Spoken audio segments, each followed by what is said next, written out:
17162 dari Fakultas Ekonomi dan Bisnis, Prodi Akuntansi, kelas MPD. Yang saya hormati dosen pengampu Bapak Dr. Suwito SE, MSI, AK, CSRS, CSRA. Baik, di sini saya akan mempresentasikan hasil tugas saya dengan judul fenomenologi. Baik, langsung saja ke pembahasannya. Di sini terdapat 3 subpokok yang akan saya bahas mengenai fenomenologi. Subpokok yang pertama yaitu apa yang dimaksud dengan fenomenologi, dan subpokok yang kedua jenis penelitian yang digunakan, dan subpokok yang ketiga yaitu metode pengumpulan data yang digunakan. Baik, saya akan membahas subpokok yang pertama yaitu apa yang dimaksud dengan fenomenologi. Jadi fenomenologi merupakan cara yang digunakan manusia untuk memahami dunia melalui pengalaman langsung. Fenomenologi membuat pengalaman nyata sebagai data pokok sebuah realitas, berarti memberikan segala sesuatu menjadi jelas bagaimana adanya. Fenomenologi juga mempunyai tujuan utama. Tujuan utama dari fenomenologi adalah mempelajari bagaimana fenomena dialami dalam kesadaran, pikiran, dan dalam tindakan, seperti bagaimana fenomena tersebut bernilai atau diterima secara estetis. Fenomenologi mencoba mencari pemahaman sebagaimana manusia mengonstruksi antara makna dan konsep-konsep penting dalam intersubjektivitas.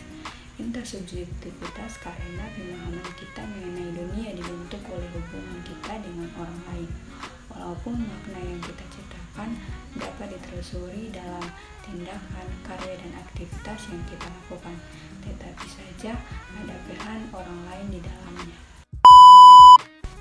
Baik, selanjutnya saya akan membahas subpokok yang kedua yaitu jenis penelitian yang digunakan.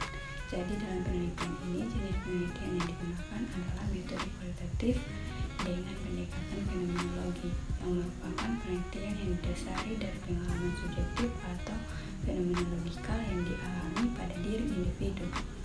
Metode kualitatif merupakan suatu penelitian yang memiliki tujuan untuk memahami fenomena apa yang dialami oleh subjek penelitian.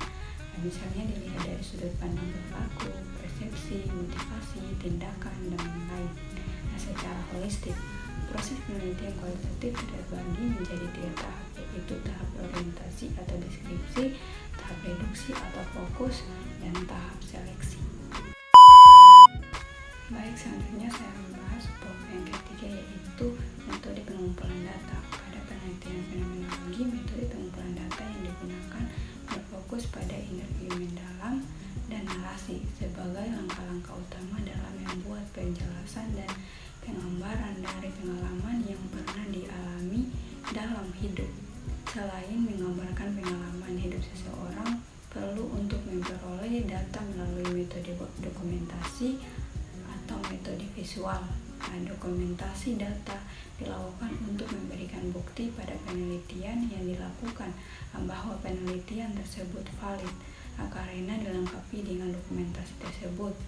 Sedangkan visual metode perlu dilakukan untuk tujuan agar penelitian yang dilakukan dalam divisualisasikan dan diberikan gambaran nyata tentang keadaan yang sebenarnya. Pengumpulan data dapat dilakukan dengan menerapkan metode apapun. Hal tersebut tidak akan mengurangi esensi dari pengalaman serta fenomena yang dialami peneliti. Fenomenologi juga sebagai media penghubung di antara pendapat melalui cerita dan pengalaman informasi serta masyarakat luas yang terlibat dalam fenomena tersebut. Jadi mungkin itu saja yang dapat saya bahas pada materi ini. Lebih dan kurangnya saya mohon maaf. Wabillahi taufiq wal hidayah. Wassalamualaikum warahmatullahi wabarakatuh. Jangan lupa like, comment, and